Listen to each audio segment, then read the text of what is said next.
You finish the project. You hit send. You close the laptop and wait for relief to arrive like a guest you've been expecting all day. But relief doesn't come. Instead, there's a knock at a different door, and when you open it, you find a familiar voice standing there, arms crossed, already shaking its head. You missed something. You always do. You deliver, but you don't rest. You complete, but you don't settle. You cross the finish line and, instead of celebration, you hear the whisper, "It wasn't enough." Someone offers you a compliment, and your first instinct isn't to receive it. It's to deflect, to shrink, to think, "If they only knew what a mess I am inside." They wouldn't say that. You live with a quiet terror of being found out. Not because you're dishonest, not because you're pretending to be something you're not, but because somewhere deep inside, there's a measuring system that never stays still. A ruler that stretches every time you get close to good enough. A finish line that moves the moment you're about to touch it. Let's name it honestly. Perfectionism without borders. The imposter phenomenon. A volume of self-criticism turned so high it drowns out everything else. The praise, the evidence, the proof that you are, in fact, capable. This isn't drama. This isn't ingratitude. This isn't a character flaw dressed up as humility. It's a pattern. A remarkably common one, actually, especially among people who carry too much responsibility on their shoulders, who learned early that reliability was the price of belonging, and the cost. The cost is pleasure, spontaneity, rest, the simple ability to look at clear results and say, "I did that. It was good. I can stop now." Picture. For a moment, an elastic ruler. At first, it seems helpful. It measures, it organizes, it gives you structure. You use it to evaluate your work, your progress, your worth. 10 pages today. Good. That's the standard.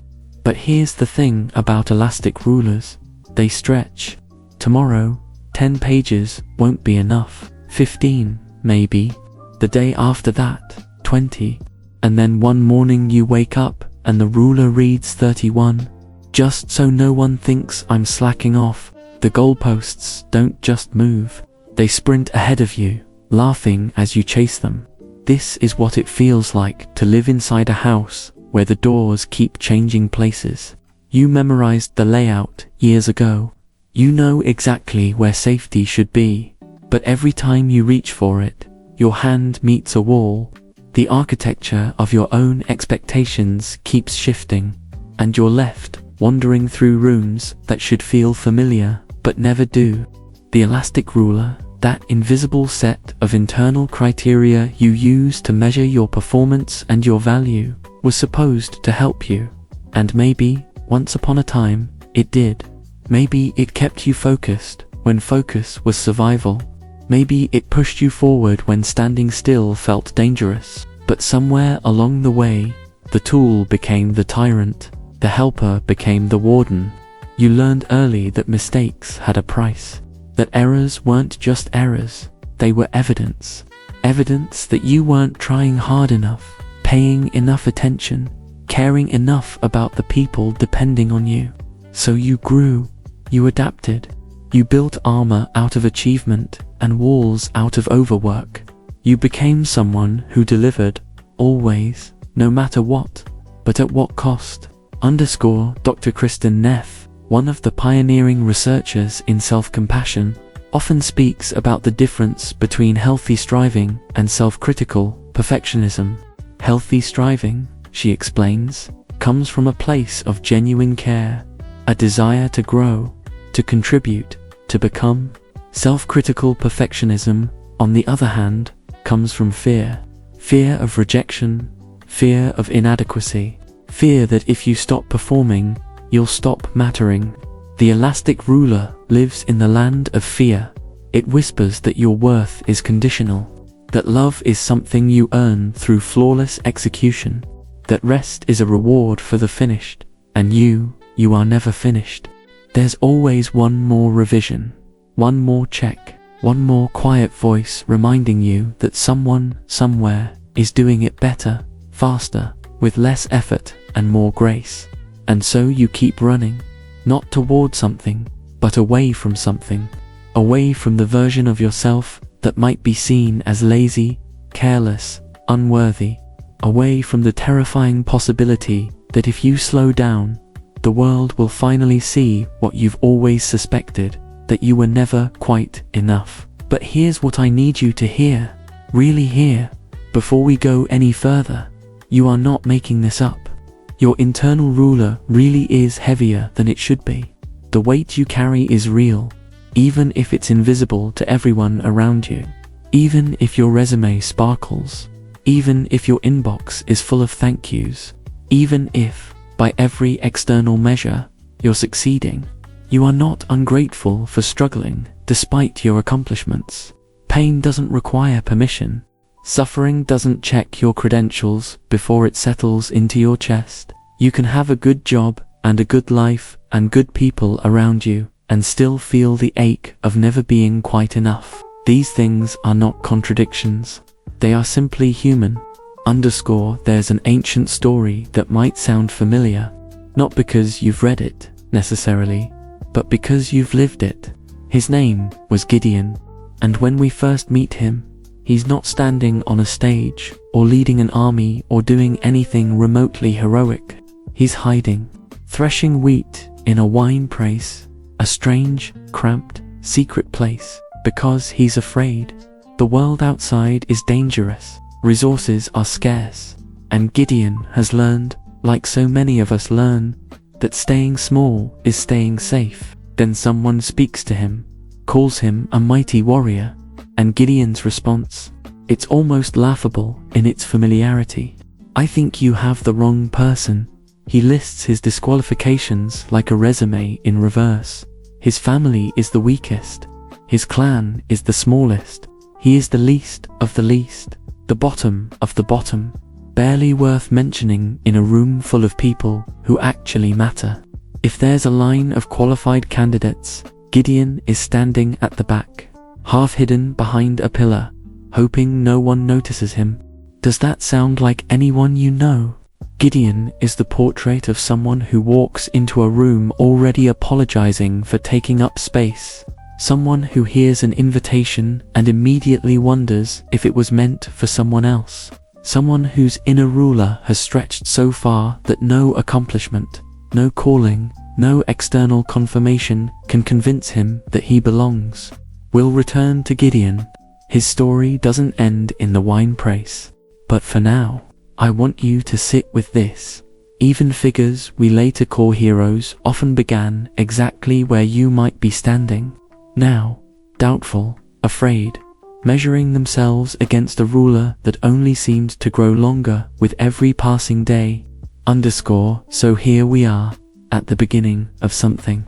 Not a fix, I won't promise you that. Not a cure, not a magic formula, not a 5-step solution that dissolves decades of learned behavior overnight, but a beginning.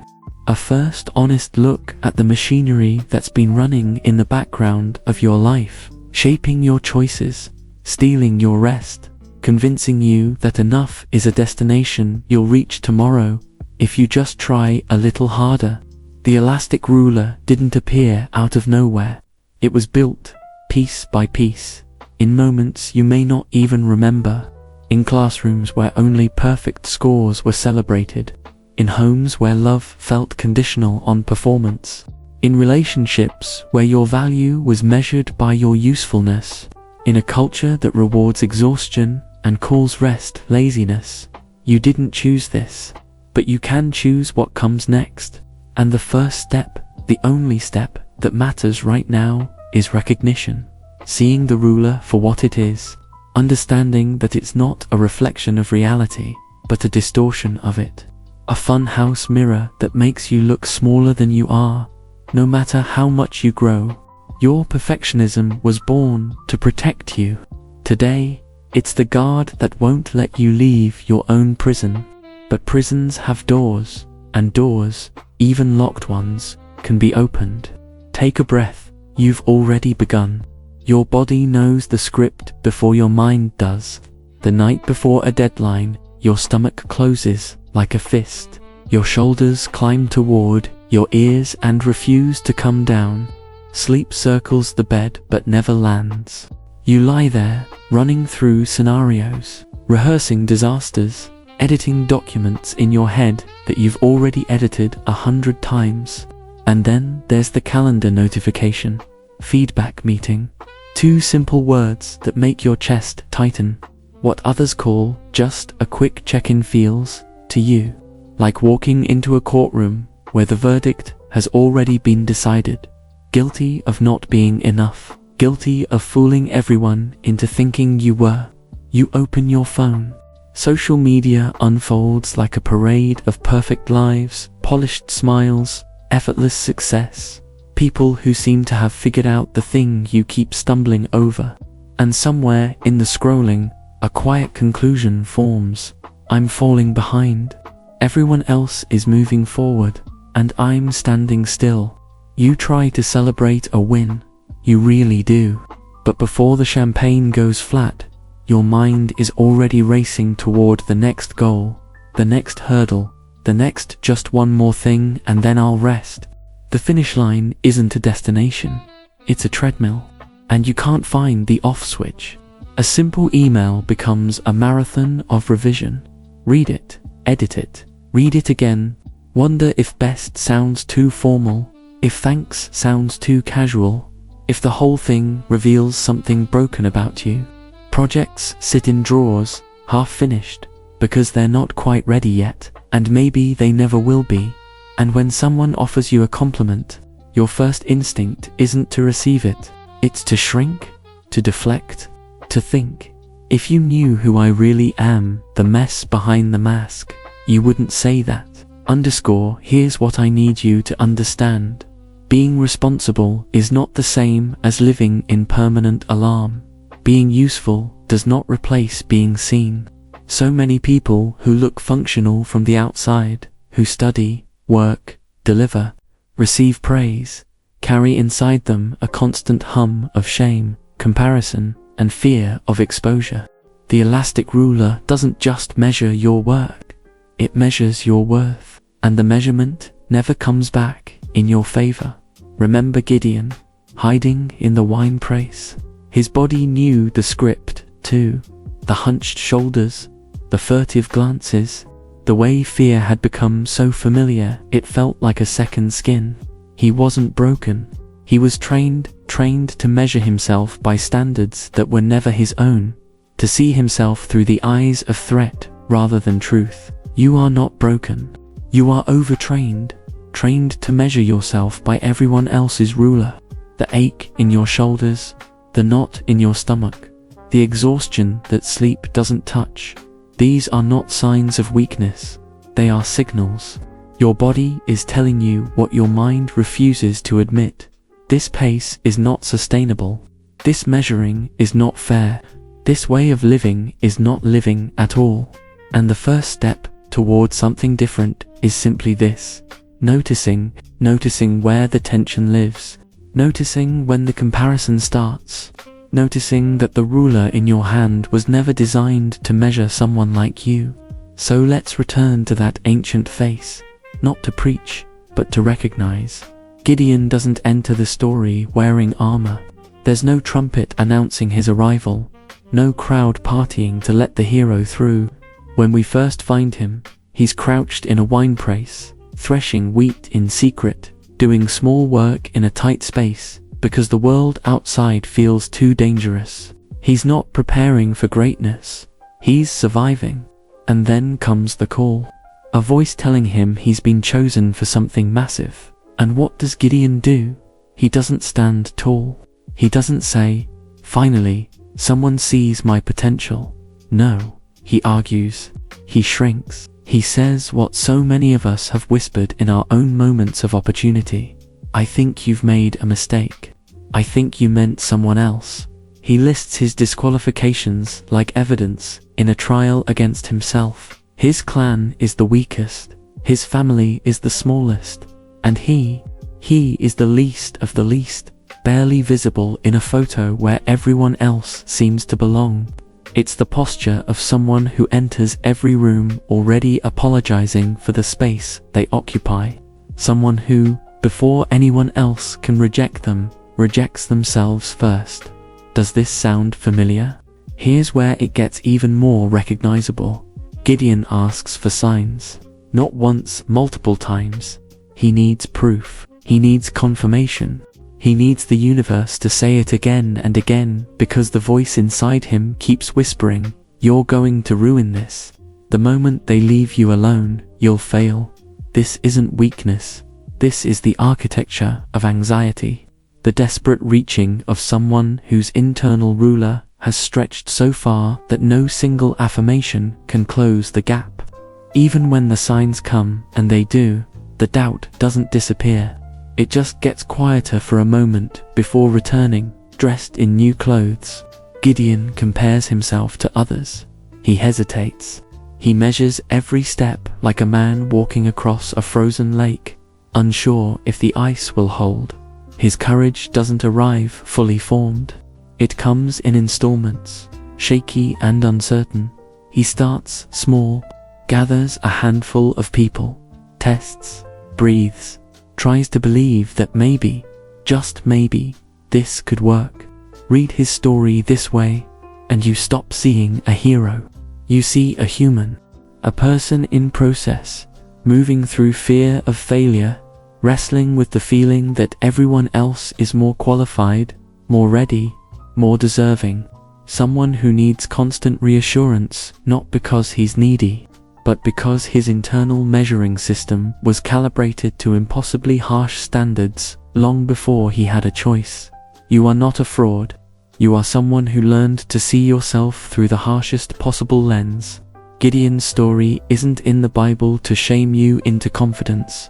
It's there to show you that doubt and calling can coexist, that fear doesn't disqualify you, that the voice saying "not you, never you" has been whispering to humans for thousands of years, and still, somehow, they moved forward. Not perfectly, not fearlessly, but forward. Nobody wakes up one morning and decides to become their own worst enemy. It happens slowly, invisibly, the way rivers carve canyons, one drop at a time. Over years you weren't counting. Somewhere back there, in the early chapters of your story, love came with conditions. Attention arrived when you performed. Recognition was the reward for perfection, not presence. And your young mind, brilliant in its survival instincts, took notes. If I make a mistake, someone leaves. If I cause trouble, I'm not worth keeping. If I'm not useful, I'm not lovable. These weren't lessons anyone sat you down to teach. They were absorbed through atmosphere, inhaled like secondhand smoke. A parent's disappointed sigh, a teacher's red pen, the subtle withdrawal of warmth when you fell short. And slowly, experience became belief, belief became strategy. Strategy started charging interest. The map is painfully simple. Early experiences teach you. When I fail, people pull away. This forms a belief. I only matter when I deliver. The belief builds a strategy. Over-prepare, revise obsessively, say yes to everything, criticize yourself before anyone else can. And the strategy extracts its cost. Sleepless nights, one-sided relationships, fear of rest, a life lived in permanent alert. There's also the silent contract, the one you signed without knowing, written in invisible ink on the walls of your childhood. If I never cause problems, maybe they'll let me stay. And so you became easy, helpful, reliable, the one who never asked for too much, who made everyone else's life smoother, who earned belonging through service. Social comparison pours gasoline on the fire. Colleagues who seem effortless, siblings who got the praise you worked twice as hard for. Social media feeds full of people living the life you're still trying to deserve. And with every comparison, the elastic ruler stretches further. In the short term, these strategies protect you. They delay shame. They deflect criticism. They keep you safe inside the armor of achievement. But in the long term, they feed the very monster they were meant to starve. The more you try to prove you're enough, the higher the bar rises. The faster you run, the further the finish line moves. Think of Gideon again. His strategies made sense once. Hiding kept him alive. Doubting kept expectations low. Asking for signs kept disappointment at a distance. But those same strategies also kept him small, trapped in a winepress when he was made for open fields. Here's what this means in plain language.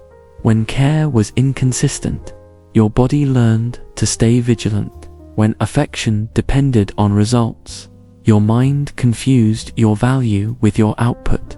You didn't choose this. You adapted to survive an environment that asked too much and explained too little. This isn't meant to frighten you. It's meant to make sense of the weight. To show you that the exhaustion you feel has roots, and roots, once seen, can be tended differently. Here's the cruel irony no one warned you about. The very thing that carried you this far is now the thing holding you captive. Responsibility, diligence, care for how your work lands in the world. These aren't flaws, they're virtues. They're the qualities that made you the person others rely on, the one who shows up, the one who delivers when it counts.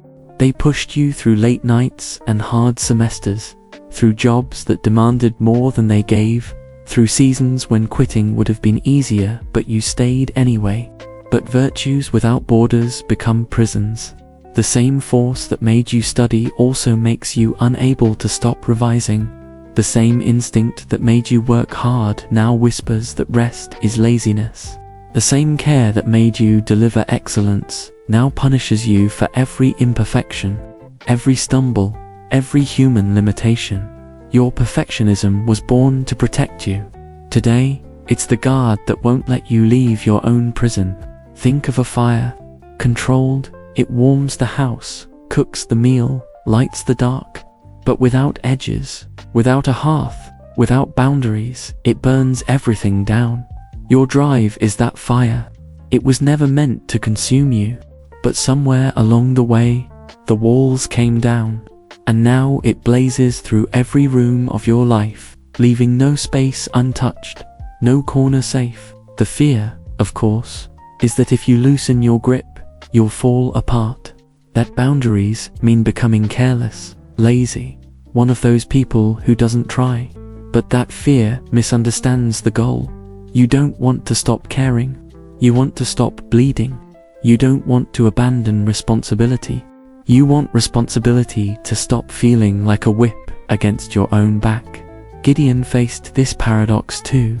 His caution kept him alive in the winepress, but it also kept him hidden.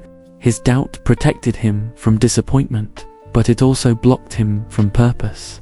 The very strategies that preserved him were the same ones he had to loosen, not abandon, when something larger called his name. He didn't throw away his careful nature. He gave it new edges. He moved forward, still uncertain, still asking questions, but no longer letting fear make every decision. That's the invitation here. Not to become reckless, not to stop caring about quality, impact, or the people counting on you, but to build a container around the fire, to give your responsibility edges so it serves you again instead of consuming you. You can remain deeply committed to what matters without whipping yourself from the inside. This isn't about lowering your standards. It's about raising your compassion. It's about recognizing that you are not a machine built for endless output, but a human being who requires rest, grace, and room to be imperfect without being worthless. The prison door isn't locked from the outside. The key has been in your pocket all along. The question is whether you're ready to reach for it. So now you're standing at the edge, looking at the prison door, key in hand. The question becomes, what's the first step? Here's the honest answer. There is no magic solution, no single revelation that dissolves decades of learned behavior overnight. But there is a possible beginning. small doors that open onto larger rooms, micro movements that, over time, teach your nervous system a different way to live. First step, map the ruler. Take a piece of paper, divide it into columns: work, relationships, body, rest. In each column, write down your shoulds and musts, the invisible demands you carry. Then mark which ones are truly non-negotiable and which ones might bend. Just seeing them on paper changes something. The ruler loses power when it leaves your head and meets the light. When the ruler is on paper, I can adjust it. I don't just obey. 15 minutes. A pen. Today. Second step. Practice good enough. Choose something low stakes. An email. A small report. A household task. Before you begin, define what sufficient looks like. A maximum number of revisions. A time limit. A version count. When you hit that mark, stop. Send it. The anxiety will spike, then fall. The world will not collapse. This isn't my best forever. It's enough for today. Third step. Train a kinder voice. Spend 10 minutes writing to yourself the way you'd write to a dear friend who's afraid of failing. Not pity, balance. Ask yourself, if I wouldn't speak this way to someone I love, why do I speak this way to me? When guilt rises, answer it simply. I have the right to need. Fourth step. Clean up your comparisons. For 48 hours, reduce your time on social media. Mute the accounts that trigger that sinking feeling. Follow people who show the mess behind the highlight reel, the failures, the restarts, the unfiltered truth. It won't solve everything, but it removes gasoline from the fire. Comparing less means hearing my own life more. Fifth step. Practice small boundaries. Choose one simple situation to say no or not today, without over-explaining. The world doesn't implode when you stop being perfect for someone else. Try these. I can't manage that today.